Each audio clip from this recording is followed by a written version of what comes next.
Le invito a un momento de meditación. Vamos a inclinar nuestro rostro en reverencia a la palabra de Dios, donde quiera que usted esté, y vamos a ponernos en las manos del Señor. Amado Dios, Padre Celestial, te agradecemos esta nueva oportunidad. Te adoramos, te glorificamos y presento a ti todo este pueblo, Señor. Toda esta multitud que está a través de los medios escuchando tu palabra. Tú conoces sus corazones, sus carencias, sus obstáculos, sus dificultades. Señor, las cadenas que le impiden la paz y la felicidad. Obra conforme a tus proezas, a tu grandeza, a tu misericordia. Y habla a este país y háblale al mundo a través de un humilde siervo que tú has utilizado como instrumento. En el nombre de Jesús. Amén. Vamos a leer en el libro del profeta Ezequiel, capítulo 37, versículos 11 al 14, y dice así la palabra del Señor. Luego me dijo: Hijo de hombre, estos huesos son el pueblo de Israel. Ellos andan diciendo: nuestros huesos se han secado. Ya no tenemos esperanza, estamos perdidos. Por eso profetiza y adviérteles que así dice el Señor: pueblo mío, abriré tus tumbas y te sacaré de ellas y te haré regresar a la tierra de Israel. Y cuando haya abierto tus tumbas y te haya sacado de allí, entonces, pueblo mío, sabrás que yo soy el Señor. Pondré en ti mi aliento de vida y volverás a vivir y te estableceré en tu propia tierra. Entonces sabrás que yo, el Señor, lo he dicho y lo cumpliré. Lo afirma el Señor Jehová de los ejércitos. En esta oportunidad quiero compartir con ustedes con el tema que ya hemos anunciado. Supervivientes. Supervivientes es el tema que hemos tomado para compartir en esta oportunidad con esta vasta y noble audiencia. En una galería de Londres, famosa, había una pintura del no menos famoso pintor y escultor Federico Watts. En ese cuadro que la gente se detenía a observar, había una mujer sentada sobre el globo de la tierra, sus ojos vendados y un laúd en sus manos. El laúd es un instrumento de 12 cuerdas, parecido al violonchelo, pero que se toca por pulsaciones. El laúd tiene 12 cuerdas y tenía 11 cuerdas rotas. Solo tenía una cuerda servible.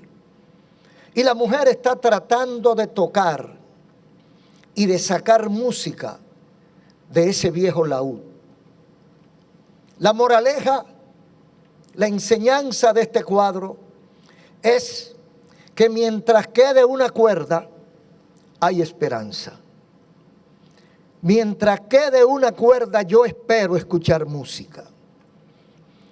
Así le decimos nosotros a cada uno de ustedes y los que han de escuchar esta palabra. Cuando le quede aún una sola cuerda al arpa de tu vida, aún puede alegrarte con su música. Decía Karl Menninger, famosísimo psiquiatra del siglo pasado de los Estados Unidos, lo mejor que puede hacer un psiquiatra por sus pacientes es encender la llama de la esperanza. Quien se mantiene con vida todavía tiene esperanza. Por eso los médicos, mientras el paciente respira, le dicen a los dolientes, todavía hay esperanza. Vamos a luchar porque todavía se puede lograr algo. Ahora, cuando esa persona deja de respirar, ya no tenemos que hacer nada. Quiero diferenciar en mi concepto superviviente de sobreviviente. Quien se mantiene con vida, quien se sostiene vivo, como estamos todos los que me están escuchando, somos sobrevivientes. Pero el que lucha tenazmente por su vida es un superviviente. Por ejemplo, una persona que tiene 20, 30 años luchando contra un cáncer hasta vencerlo, no es simplemente un sobreviviente, es un superviviente. Sobreviviente hay muchos. Por ejemplo, los pobres que comen a veces, que 3 días ven comida y 4 no en la semana, pero están vivos. Los enfermos que siguen viviendo a pesar de la escasez, de la poca atención médica y de la escasez de medicamentos. Los niños que deambulan por las calles sin padre, sin tutor, sin nadie que sea responsable a ellos, son sobrevivientes. Aquellos que son perseguidos desde el vientre de su madre y logran evadir todos los ataques y nacen, sobreviven a todo eso. Amigos y hermanos, estoy convencido de que la enfermedad de hoy, no solo en la República Dominicana, la enfermedad de hoy a nivel mundial es la falta de esperanza. Es una enfermedad grave. Es una enfermedad que deviene en otras afecciones del cuerpo y del alma. Y contra esa enfermedad todavía no han hecho vacuna. ¿Y por qué decimos que la falta de esperanza es la peor enfermedad que nos agobia en este siglo cibernético y de informática? Porque tenemos temas vitales para la subsistencia de la sociedad y de la vida que no han sido resueltos. Tenemos temas como de la justicia, tantas conquistas que tenemos, cuántos países superadelantados, desarrollados, pero todavía no pueden levantar la bandera blanca de la justicia. Todavía uno que otro momentos hay gritos de injusticia y de parcialidad. Le falta mucho a la justicia para ser completa. Tenemos temas como el de la economía y la distribución de los alimentos.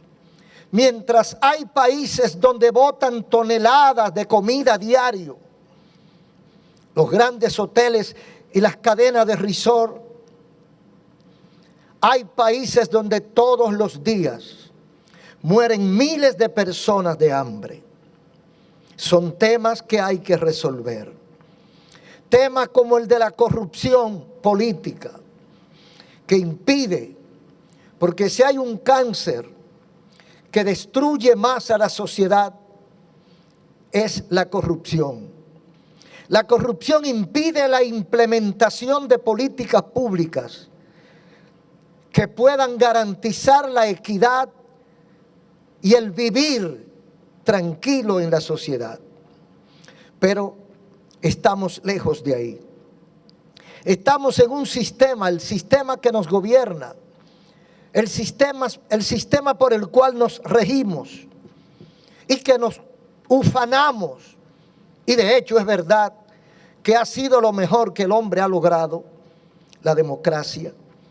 Este sistema está corrompido y está sobre una plataforma inestable, insegura, movediza.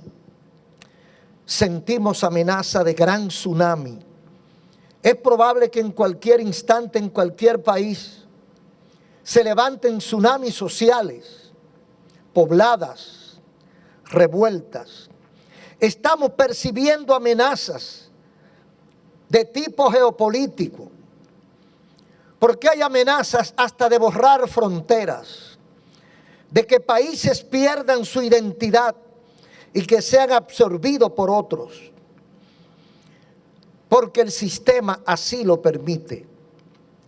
Dicen en el campo, come más hojaldas el que tiene más saliva, y el que tiene las lágrimas profundo comienza a llorar a tiempo. Hay mucha desigualdad.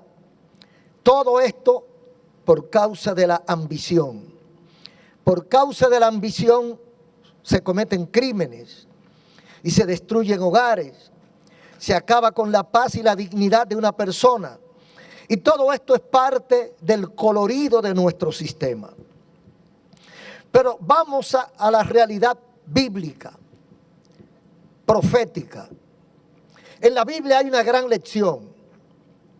Dios, porque no es nuevo lo que está pasando en el mundo. Son debilidades de la naturaleza humana. Ya Dios lo presentó en otra forma, pero con el mismo fondo. Hay una gran lección en el capítulo 37 de Ezequiel. Dios presenta a Ezequiel como ejemplo y a Israel como ensayo. Dios muestra una visión que abarca la realidad de su pueblo en tres órdenes: político, social y espiritual. Pero a pesar de todo deja ver una brecha, un rayo de luz, el cual puede guiarnos a feliz término. Ezequiel era el atalaya de Israel.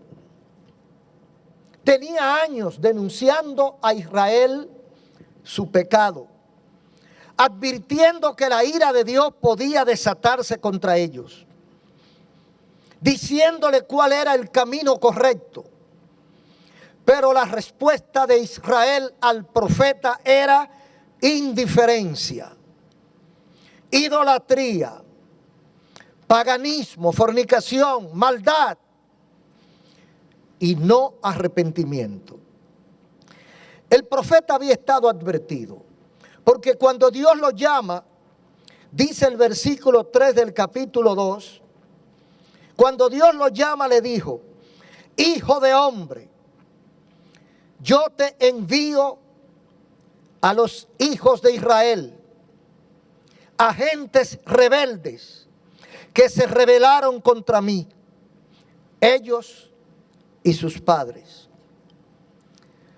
Corría aproximadamente el año 598 antes de Cristo. Gobernaba en Babilonia Nabucodonosor. Eran tiempos de guerras y de campañas bélicas. Nabucodonosor decide invadir a Jerusalén. Invade a Jerusalén y arrasa con todo, incluyendo el templo. Masacraron, mataron hombres y mujeres, niños y adultos. Y a los que no mataron y a los que podían servir para algo, se los llevaron cautivos, desterrados a tierra de Babilonia. Después de una gran guerra que sembró dolor, pánico, espanto y destruyó toda la esperanza de este pueblo, incluyendo al profeta Ezequiel. Fueron llevados hacia Babilonia en calidad de esclavos o de presos de guerra. En esa circunstancia, ¿cuál era el ánimo de Israel? ¿Cuál era el ánimo de la ciudadanía que había puesto su esperanza supuestamente en Dios? El mismo profeta, que también era sacerdote, estaba ministrándole a los cautivos, pero él mismo no tenía respuesta para la situación que lo embargaba. La esperanza había huido de su presencia. Y en esa condición, Dios llama a Israel para enseñarle algo. Y dice el versículo 1 al 3 del capítulo 37. La mano de Jehová vino sobre mí y me llevó en espíritu de Jehová y me puso en medio de un valle de huesos y por cierto secos en gran manera. Y me dijo: hijo de hombre, ¿vivirán estos huesos? Dije: Señor, tú lo sabes. Esto es un cuadro de la situación espiritual de Israel. Dice: los huesos ya estaban secos. Y encima de que estaban secos, estaban esparcidos, dispersos por el monte, por el campo. Estos huesos representan a Israel. Este es el pueblo de Israel. El profeta, que es uno de los afectados con la situación social y política de su pueblo, Dios lo toma y lo pone en medio para que vea y tuviera una idea de cuál es la situación del pueblo de Israel. Y en esta visión hay por lo menos 3 mensajes. El primer mensaje es una orden. A los huesos se le pide que escuchen. Dice el versículo 4 y 5 resumido. Dios le dijo al profeta: profetiza o predica o habla sobre estos huesos y diles: huesos, así dice Jehová, yo hago entrar espíritu en ustedes y vivirán y sabrán que yo soy Jehová. Una orden. Diles a ellos que escuchen palabra de Jehová. Yo hago entrar espíritu en ustedes.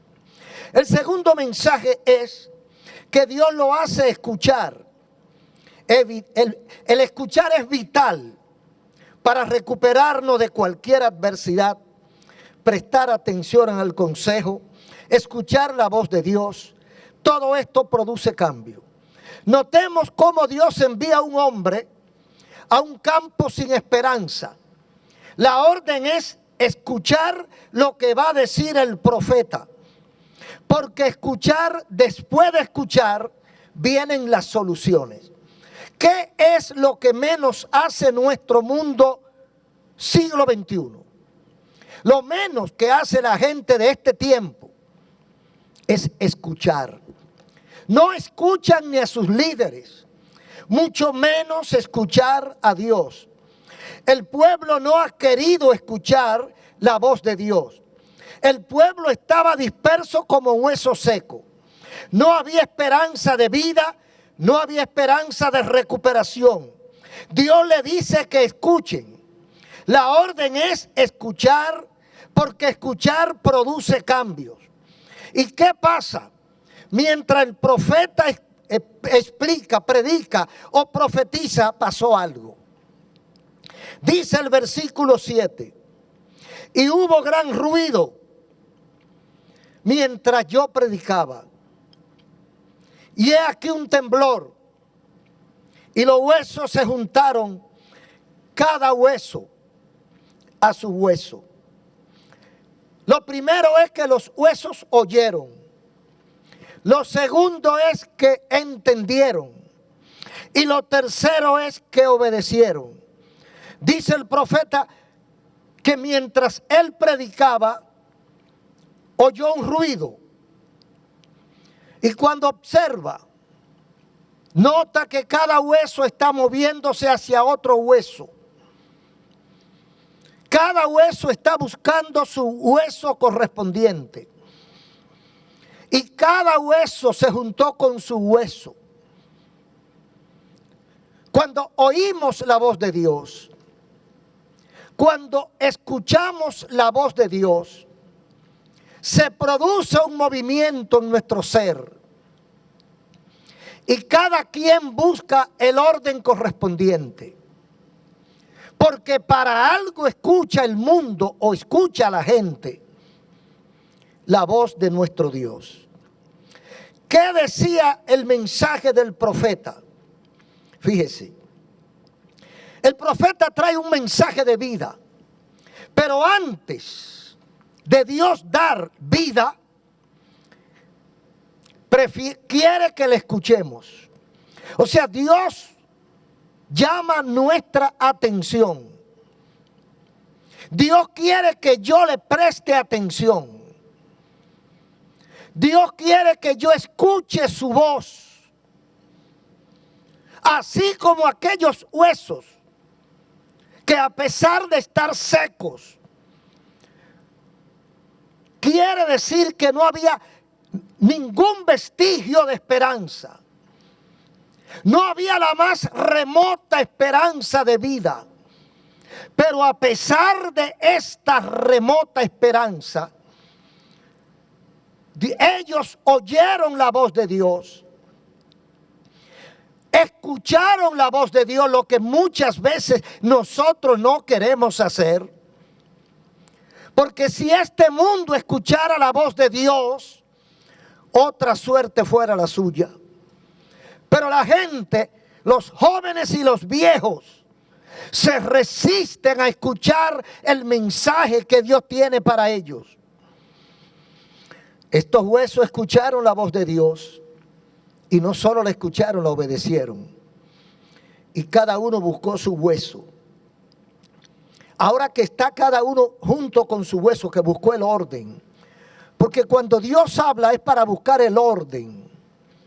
Decimos que la gente no escucha la voz de Dios. Porque el mundo que hoy vivimos nosotros, en este 2021, es un mundo desordenado. Si el hombre oyera la voz de Dios, no abandonara a su familia. Si el hombre, si la mujer, si los seres humanos escucharan la voz de Dios, fueran respetuosos de las leyes, no maltrataran el medio ambiente, no maltrataran a su prójimo, no fueran egoístas ni avaros. Pero el hombre no quiere escuchar la voz de Dios. Los huesos escucharon la voz y dice que cuando cada hueso se junta a su hueso, se forman esqueletos y pasan de esqueletos a cadáveres.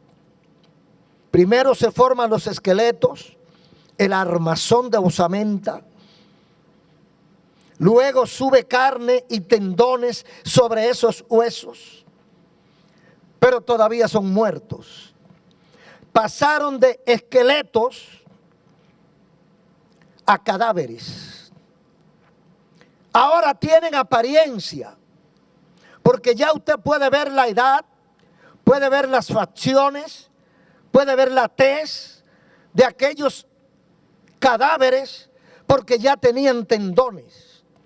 Y dice versículo 10, 8 al 10. Y miré y he aquí tendones sobre ellos. Y la carne subió y la piel cubrió. Pero no había en ellos espíritu. Y me dijo, hijo de hombre, profetiza. Di al espíritu, así ha dicho Jehová. Espíritu, ven de los cuatro vientos. Sopla sobre estos muertos y vivirán. Y profeticé. Y entró espíritu sobre ellos y vivieron, un ejército grande en extremo. Ahí termina la visión. Un gran ejército grande en extremo, de pie, de huesos secos a un ejército. Ahora, ¿cuál es la interpretación bíblica que Dios le da o que contempla la Biblia a esta visión? Está en el versículo 11 al 14. Todos estos huesos son la casa de Israel. Ellos dicen, nuestros huesos se secaron y pereció nuestra esperanza y somos del todo destruidos. Pero dice Jehová, he aquí yo abro vuestros sepulcros y los haré subir de sus sepulturas y sabrán que yo soy Jehová. Para ellos no había ninguna esperanza de vida y menos de un ejército. Pero dice Dios, yo abro tus sepulcros, haré subir de sus sepulturas y sabrán que yo soy Jehová. Está invitándonos a que a pesar de todo, aunque ya estemos sepultados, Dios puede levantarnos y devolvernos a la vida. Eso lo hizo con Israel. Estaban cautivos en Babilonia, incluyendo profetas y sacerdotes. No había nada ni nada que pudieran hacer para volver a ser pueblo. Y Dios le da la esperanza de que volverían a su tierra, a su libertad. Estos hombres y mujeres jamás pensaron volver a lo que ellos habían sido. Pero el profeta vino con una predicación, con un mensaje de esperanza, aparentemente en tiempo oportuno. Porque uno dice, ¿y para qué le trae un mensaje de esperanza a esqueletos? Esto nos lleva a nosotros a pensar en el mundo orgulloso que vivimos, cuando creemos que todo lo hemos alcanzado, pero las cosas prioritarias y vitales muchas veces se han escapado. Y nosotros a veces creemos que el mundo está tan grave o está tan muerto que no tiene esperanza. Cuando observamos el movimiento de la raza humana, el trajinar de la sociedad, nosotros pensamos, ya aquí no hay nada que podamos hacer. Pero fíjese, a pesar de que no se ve esperanza espiritual, de que la gente marcha hacia la derrota, de que el hombre ha dejado de amar a Dios y de amarse a sí mismo, de que ha violado todas las leyes y las reglas establecidas por Dios, nosotros seguimos insistiendo porque somos supervivientes. Estamos luchando aparentemente contra un imposible, como luchó Ezequiel, el que se presenta a un campo de huesos a predicar y a dar órdenes, lo menos que puede estar mal de la mente. Es imposible, así como imposible estaba la esperanza de Israel, así como imposible de solución está el mundo que nosotros vivimos. Pero hay sobrevivientes, hay supervivientes, porque somos los que hemos creído que Dios no ha muerto. Y fíjese que los supervivientes siempre han sido los mismos. ¿Quiénes son? ¿Quiénes en la peor de las circunstancias confían en la provisión de Dios, en la intervención divina? Siempre han sido los supervivientes. Nosotros recordamos el tiempo de Noé y quiénes fueron los que salieron ilesos del diluvio, los que creyeron y se agarraron de la esperanza de Dios, los que pudieron escuchar y obedecer cuando Noé habló, cuando Noé trajo el mensaje que Dios había enviado. Los únicos que entendieron, que oyeron y creyeron, tal vez porque no le quedaba de otra, fue la familia de Noé. Pues fueron los únicos que se salvaron. Cuando las 10 plagas de Egipto, allá en el Génesis, cuando sale el ángel de la muerte a matar a todos los primogénitos, las únicas casas donde no llegó la muerte fue las casas de aquellos que creyeron el mensaje del enviado de Dios y marcaron el dintel de sus casas con sangre de un cordero sacrificado al Señor. Supervivieron. Nosotros sabemos de la esclavitud de Egipto, cuando no había esperanza, aparece Moisés. Y los que creyeron no sucumbieron. Hoy, como Israel, el mundo y hasta muchos de nosotros, muchos religiosos, han perdido la esperanza. Pero tengo para decirles que en medio de este campo de huesos secos, tenemos que clamar, tenemos que advertir las verdades divinas, las verdades imperecederas del reino de los cielos. Sabemos que lo que le espera a nuestros nietos es peor que lo que vivimos nosotros hoy. Hoy estamos en un mundo sin esperanza. Hoy nosotros sabemos que los jóvenes crecen frente a un horizonte oscuro sin estar seguros de nada.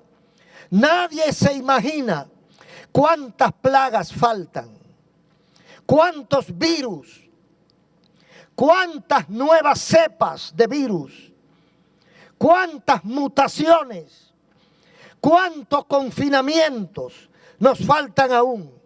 Aguardamos impotentes, aguardamos sin disfrutar de lo mejor de esta vida, que nos impidan todas estas medidas y todas estas plagas nos impiden compartir y socializar, que es de las mejores cosas que nos proporciona la vida en esta tierra. Encontramos una sociedad que se desploma, con ídolos falsos, que como castillos de hielo son destruidos por el sol de la corrupción, la mentira y la injusticia. Y uno se pregunta, ¿podrá haber esperanza en medio de este campo de huesos? ¿Podrá haber esperanza en la justicia del siglo XXI? ¿Podrá haber esperanza en la equidad social del siglo XXI? Creo que seríamos demasiado crédulos para pensar que este mundo está en vía de solución. Nos preguntamos, ¿podrá haber esperanza en medio de este campo? Solamente si se toma la decisión de escuchar la voz de Dios a través de su palabra. Todo el que tiene 5 sentidos y lee los periódicos, escucha las noticias y ve lo que está ocurriendo en el mundo civilizado de hoy, ve cómo madres matan a sus propios hijos, ve cómo padres, cómo hijos se levantan contra sus padres. Ve los abusos y las injusticias que se cometen a nivel social y a nivel de empleomanía. Ve cuántas cosas negativas se siembran y se cosechan. Todo el que está observando la sociedad moderna tiene que llegar a una conclusión: no hay esperanza. Sin embargo, Dios siempre deja una puerta abierta, y por eso estamos predicando que somos supervivientes, porque de esta crisis, de estas pandemias, de estos terremotos, vamos a salir airosos, pero van a salir triunfantes, van a salir victoriosos, única y exclusivamente aquellos que se atrevan, aquellos que sean capaces de levantar la mirada por encima de la penumbra, por encima de la sombra, por encima de la basura, y observar al sol de justicia, observar la palabra del Eterno, que tiene una solución oportuna para cada uno de nosotros. En Apocalipsis, capítulo 7, nosotros encontramos una brecha de lo que Dios nos quiere decir. En medio de un proceso judicial que Dios desata sobre la impiedad y la maldad de este mundo, Dios deja ver una ventana de gracia para que nosotros sepamos, para que nosotros entendamos que por oscura que esté la noche, hay un rayo de luz. Que nosotros entendamos que por mala que esté la gente, hay un remanente que no se ha contaminado. Para que nosotros entendamos que por turbulento que estén los vientos, que por altas que estén las ondas del mar, nuestro barco no se va a hundir si tenemos nuestra esperanza puesta en Jesucristo. En medio de un proceso judicial, Dios deja ver algo. Es el peor momento de la peor crisis del final de los siglos. Terminando el 6º sello del capítulo 6 de Apocalipsis, dice: porque el gran día de su ira ha llegado, ¿y quién podrá estar firme?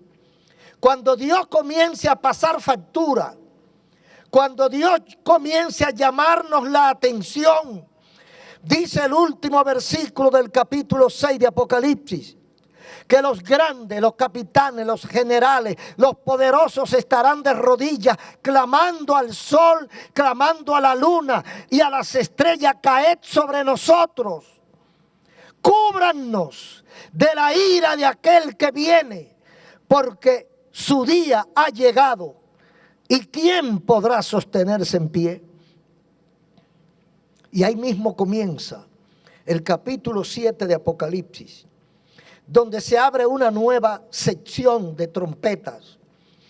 Y dice el versículo 1, una selección de judíos, una multitud incontable de todo el pueblo aparece en la escena.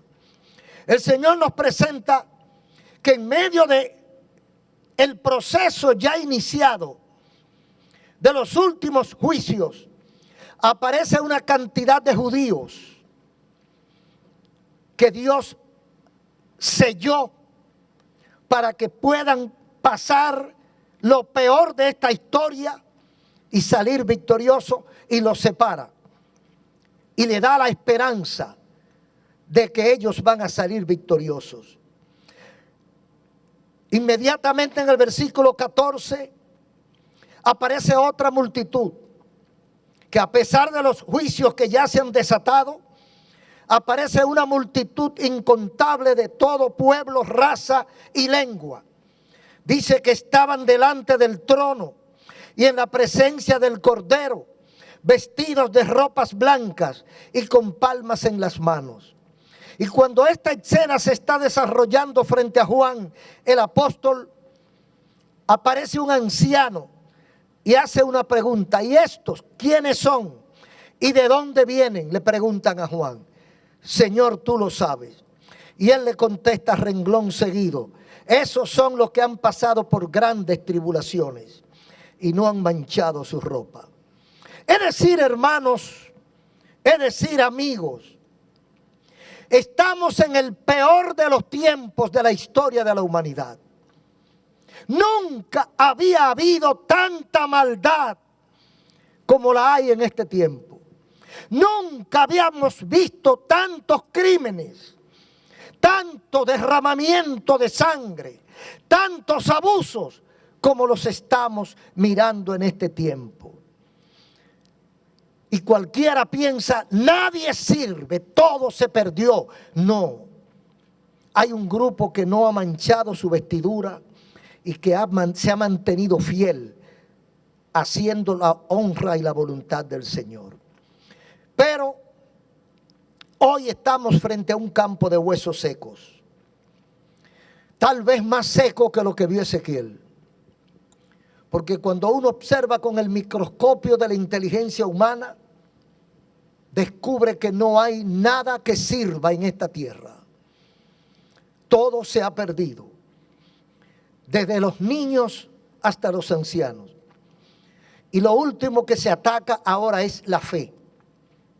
La fe está siendo atacada como nunca, desde todos los ángulos, para que la fe desaparezca, porque la fe le da vida al alma, con o sin pandemia. Muchos la han perdido, muchos le atribuyen la pérdida de su fe al proceso de la crisis sanitaria por la cual ha estado pasando el mundo. Se han quedado estáticos, convertidos en esqueletos, en cadáveres espirituales, algunos encerrados en sus casas, petrificados, parece que esperando al ángel de la muerte que vaya en busca de ellos. La fe ha sido atacada por radio, por televisión, por prensa, en universidades, en escuelas, en enseñanza desde los niños, desconstruyendo la fe que ha sido sembrada en los corazones. Está siendo atacada para que la gente no busque a Dios. Y actualmente nos consta, vivimos en una sociedad llena de zombies, gente sin esperanza, gente sin motivación, angustiados, depresivos, deambulantes, gente que no ama a Dios ni ama su propia vida. Nosotros somos testigos porque lo leemos y lo escuchamos en los noticiarios, cómo el suicidio y el homicidio van en aumento. La gente ha dejado de amar, la gente se aborrece hasta su propia vida. Hoy siglo XXI, 1 de enero del año 2021, y de aquí en adelante, y en los pocos años de atrás, hoy, en este tiempo moderno, asesinar el hijo en su vientre es señal de progreso y adelanto social. Los países atrasados no han aprobado el aborto. Los países adelantados han aprobado el aborto, han legalizado el aborto. Lo que hace una diferencia, los países legales, los países adelantados son los que matan a los niños en el vientre. Los países atrasados son los que respetan la vida de su hijo. La Biblia lo dijo con tiempo. Ay de al que a lo malo le dice bueno y a lo bueno le dice malo. Ay del que a lo amargo dice dulce y a lo dulce dice amargo. Tenemos nuestra propia posición, porque hoy el debate es si dejamos vivir o si matamos una criatura inocente. Cuando el debate de hoy debía ser cómo salimos de la crisis económica, cómo salimos de la crisis sanitaria que nos abate. Estamos discutiendo en el Congreso si matamos o no matamos al niño en el vientre de su madre. Nosotros tenemos una percepción personal. Veo el aborto como el resultado de un estado espiritual en el cual vive la humanidad que se ha rebelado en contra de Dios. El aborto es una consecuencia, no una causa. Por ejemplo, una mujer que respete a Dios y que tenga valores éticos y morales, jamás matará a su hijo. En cambio, una mujer que no le teme a Dios, ni ama a su propia vida, no lo pensará dos veces al eliminar a su hijo, solo para que no la estorbe en su vida libertina. Esto mismo puede ocurrir con los médicos. Igual ocurre con los médicos. Médico temeroso de Dios, médico fiel al juramento hipocrático, jamás se prestará a un crimen semejante.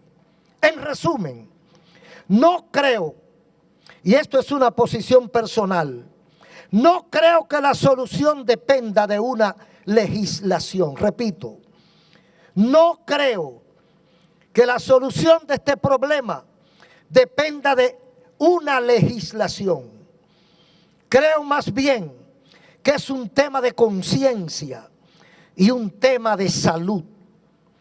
Las iglesias debemos hacer mejor nuestro trabajo, porque la iglesia es la llamada a inculcar valores en el corazón de mujeres, de niñas y de niños.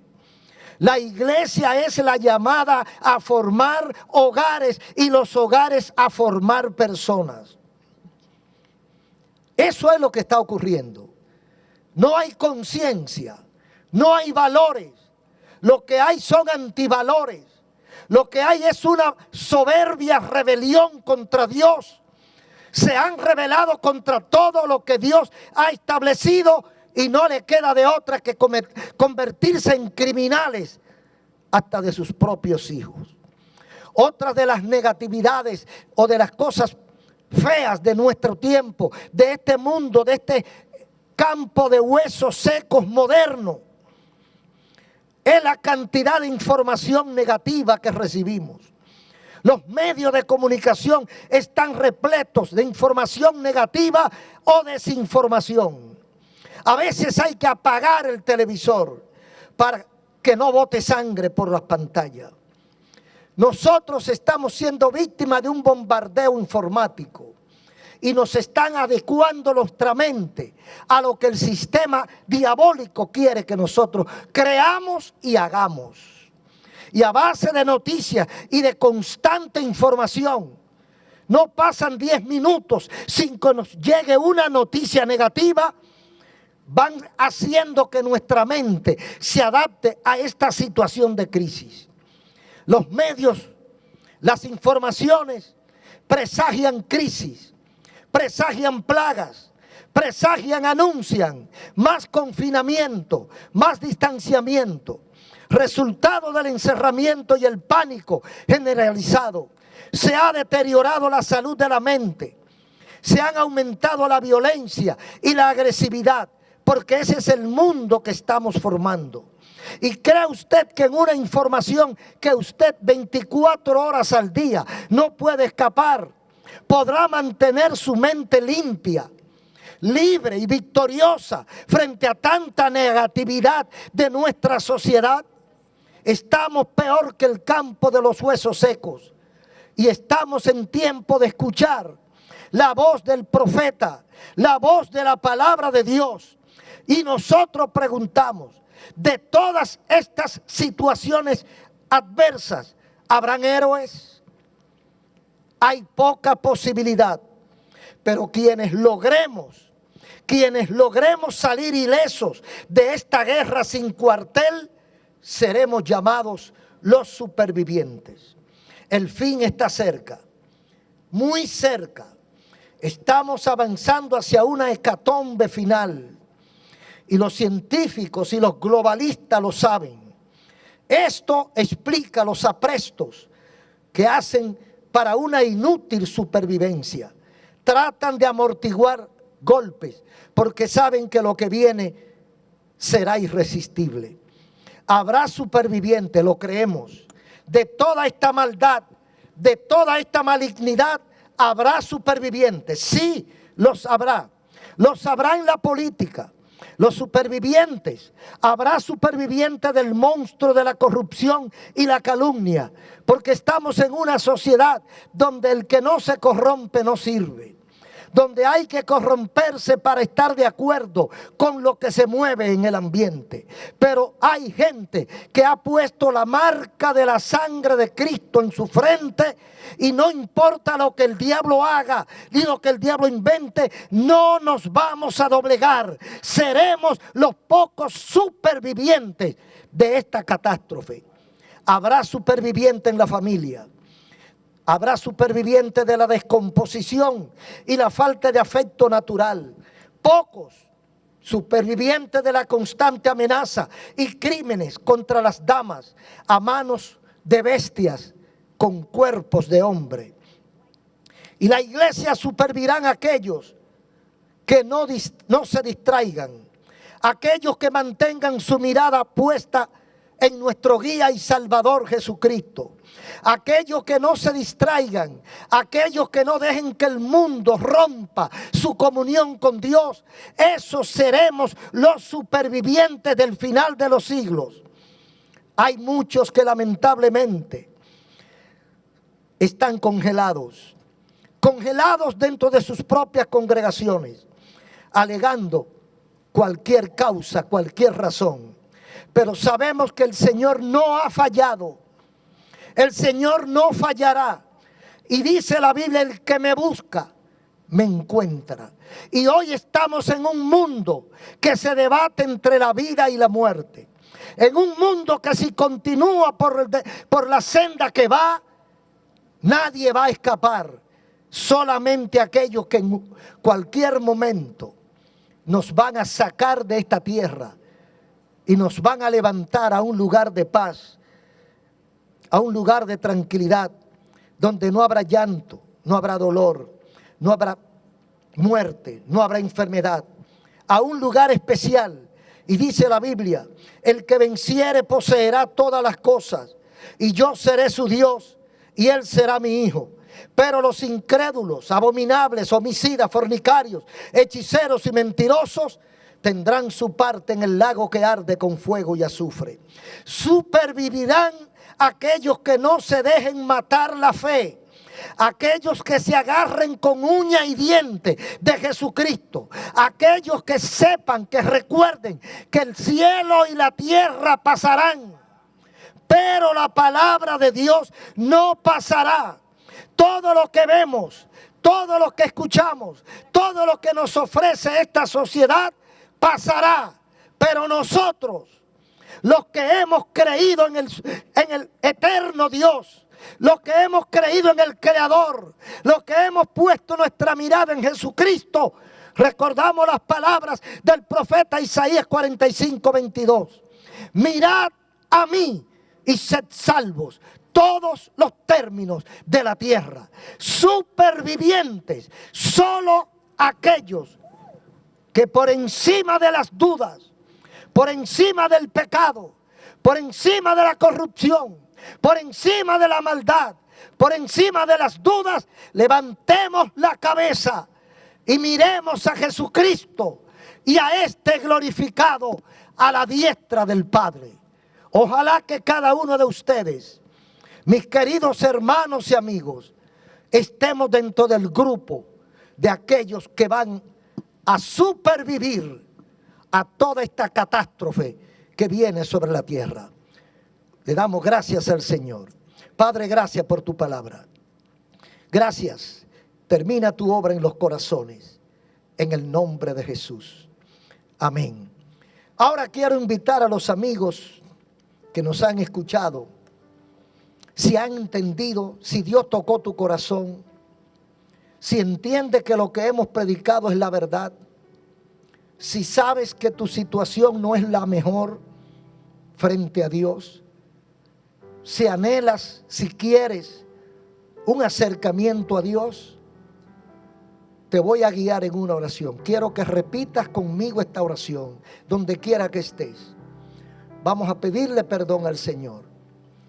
Cierre sus ojos si es posible y repita conmigo. Amado Dios, Padre Celestial, te agradezco la oportunidad de haber escuchado tu palabra. Señor, reconozco que he pecado y que he tenido una vida desagradable a ti. Me arrepiento de esa vida y te pido perdón. Te pido perdón y te entrego mi vida, mi alma, mi voluntad. Acepto a Jesucristo como mi Señor y Salvador y solo quiero que Él sea mi guía. Lávame con tu sangre y escribe mi nombre en el libro de la vida. Te doy las gracias, Señor. Amén.